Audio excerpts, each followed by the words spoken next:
हे गणेश जी महाराज कृपा कर देना, सारे विघ्नों को टाल देना है।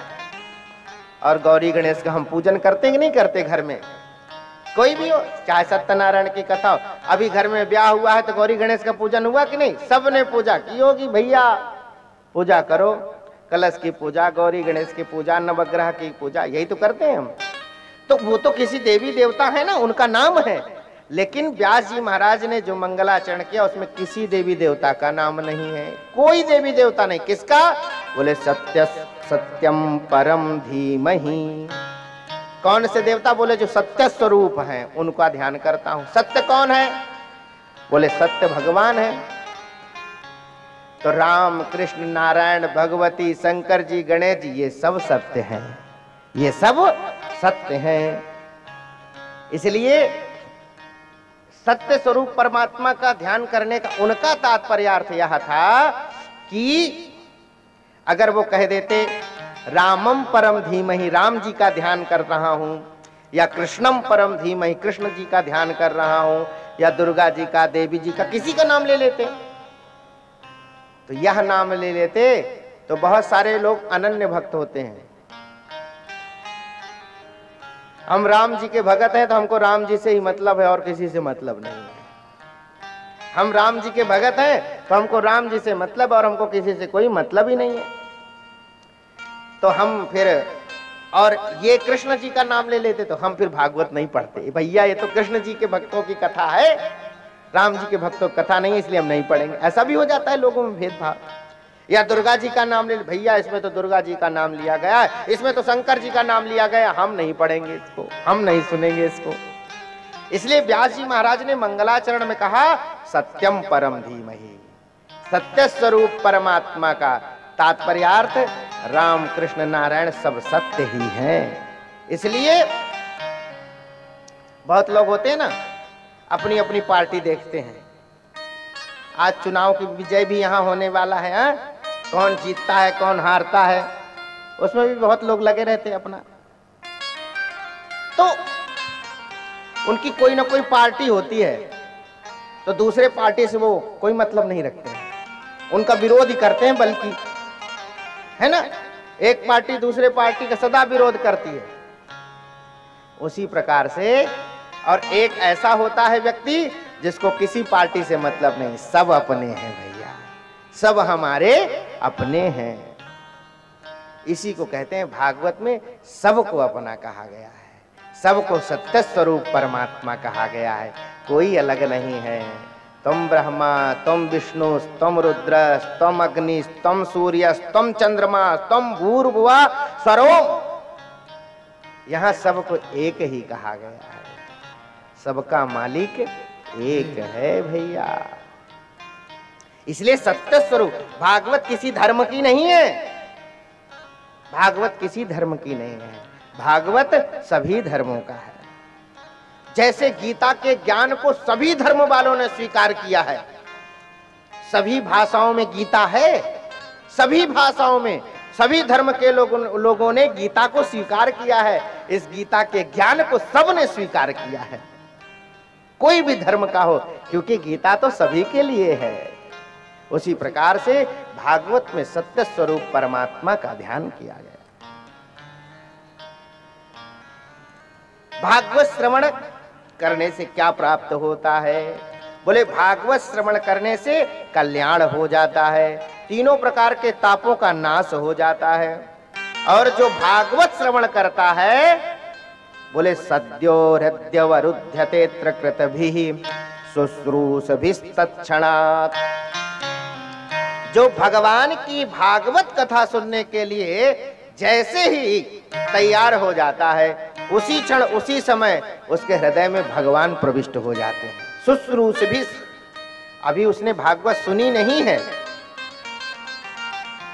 अभी उसने भागवत सुना नहीं, केवल सुनने की इच्छा जागृत करी है, अभी वो पांडाल में आया नहीं, अभी तो केवल वह घर से यह सोच के निकल रहा है कि हमको भागवत सुनने जाना है। पांडे परिवार में भैया भागवत हो रही है, हमको सुनने के लिए जाना है। आज सुबह ही न्योता मिल गया है, हमको पूरे गांव में न्योता मिला महाराज, अब हमको भी जाना है सुनने के लिए।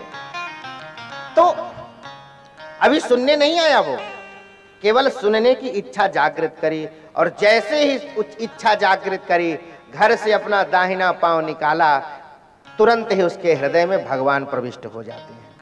शुश्रूषविस्तत्क्षणात्, अभी सुना नहीं, केवल सुनने की इच्छा जागृत करी है। भैया कथा सुनने जाना है हमको, तो कथा सुनने जाना है, ये मन में बात आई तो कथा किसकी सुनने जाना है? बोले भागवत भगवान की, श्री कृष्ण की कथा सुनने जाना है। तो हृदय में किसका चिंतन हुआ? आपके भगवान का।